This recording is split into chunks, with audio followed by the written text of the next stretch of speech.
Hello YouTube population, this is Tips and Tricks in Skyrim, episode 2, Becoming a Master Archer with the Brother of Bad Assassin.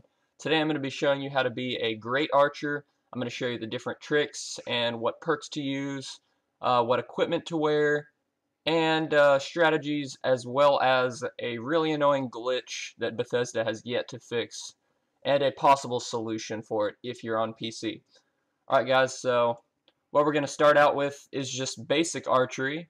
We're going to be doing long range, short range, and mid range. So first, at medium range, you're probably going to want to aim a little bit below the target.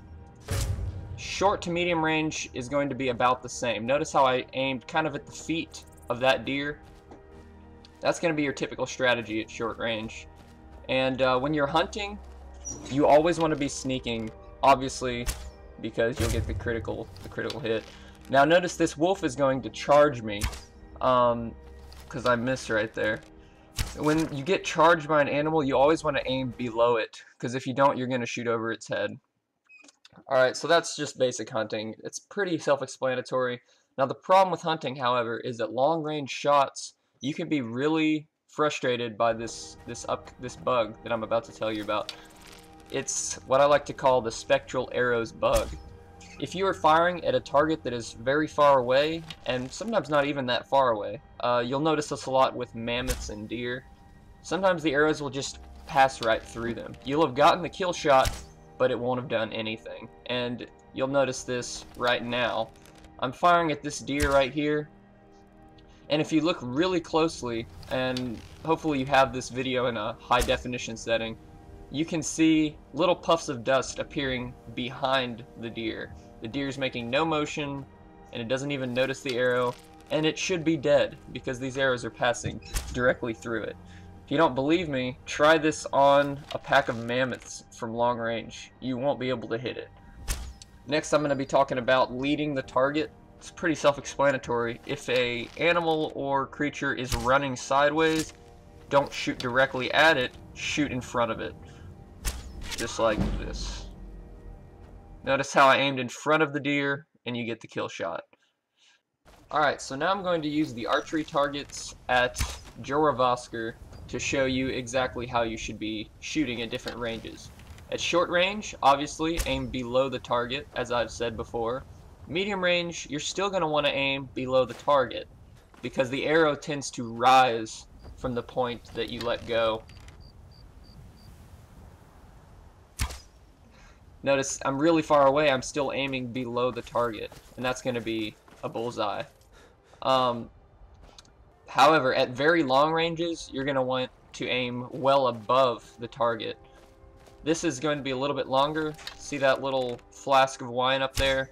I aim slightly above the wine to pull off the shot.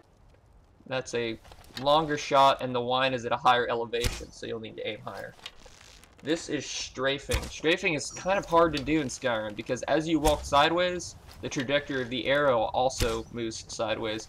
Notice how I'm releasing before the crosshair hits where I want to aim, because the arrow is going to keep moving sideways and then hit the center of the target. If you fail to do that, your arrows will probably miss the target completely. You have to release early when you're strafing. 360 no scope. No, it doesn't work. Sorry, guys. We're going to talk about what perks to take now. First, let's look at the overdraw perk. You're going to want to take this perk whenever possible because it greatly increases the damage you do with the bow, and that's very important when you're trying to kill things. Also, you can take the perk Eagle Eye when you have 30 archery.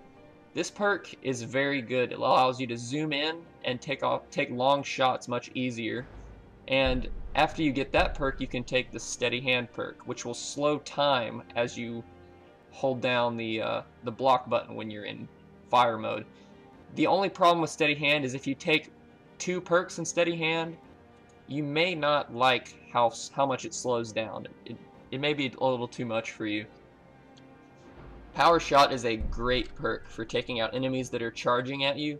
50% of the time you will stagger them, and this will cause them to advance towards you much slower. And it's also very useful when you're fighting enemy archers, because as you stagger them, they will not be able to fire back at you.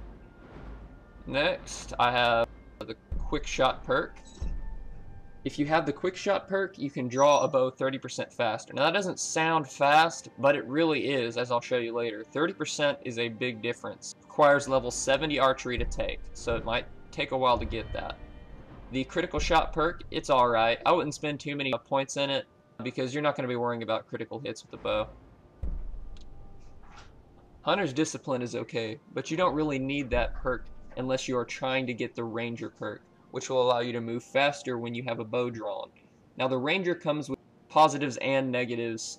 The positives being that it's easier to dodge enemy arrows and enemies who are attacking you with melee combat, but the negative is you're going to be much less accurate when you're firing while strafing. The last perk you can take when you have level 100 archery is the Bullseye perk. You may or may not want to spend a point in this. It is a really good perk because it can cause the enemies to become paralyzed. However, if you have 100 archery, you probably don't really care about that perk since you're going to be killing everything in one hit pretty much anyways. It's your choice on that perk. If you really love archery, you might want to take it, but if you don't want it to be too easy, you may not want to take it because that is a kind of a strange perk. As far as other things to put perks in, it would be good to put some perks into sneak if you like to get long range kill shots. And it'd also be good to put some perks in light armor or heavy armor, depending on which you want to wear. It doesn't really matter with archery, whether you want light or heavy armor, you can use either one. Now I'm going to show you some of the perks in action. This is the quick draw perk. Notice how quickly I draw the bow back now, as before it was much slower.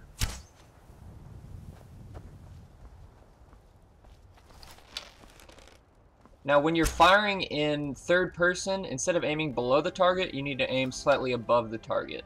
Not sure why, but that's how it works. So now, here's an example of trying to strafe with the Ranger perk. It's much harder to do, and I'm missing the target a few times. Now, this is why you may not want to take the Ranger perk. A good strategy though, if you do take the Ranger perk, is to strafe and then stop and fire. Strafe and then stop and fire. This will allow you to still dodge arrows and be accurate. It would probably be really useful if you had the slow-mo perk as well. Thanks for watching. Be sure to like, comment, and subscribe for more tips and tricks, and check out our channel for more videos.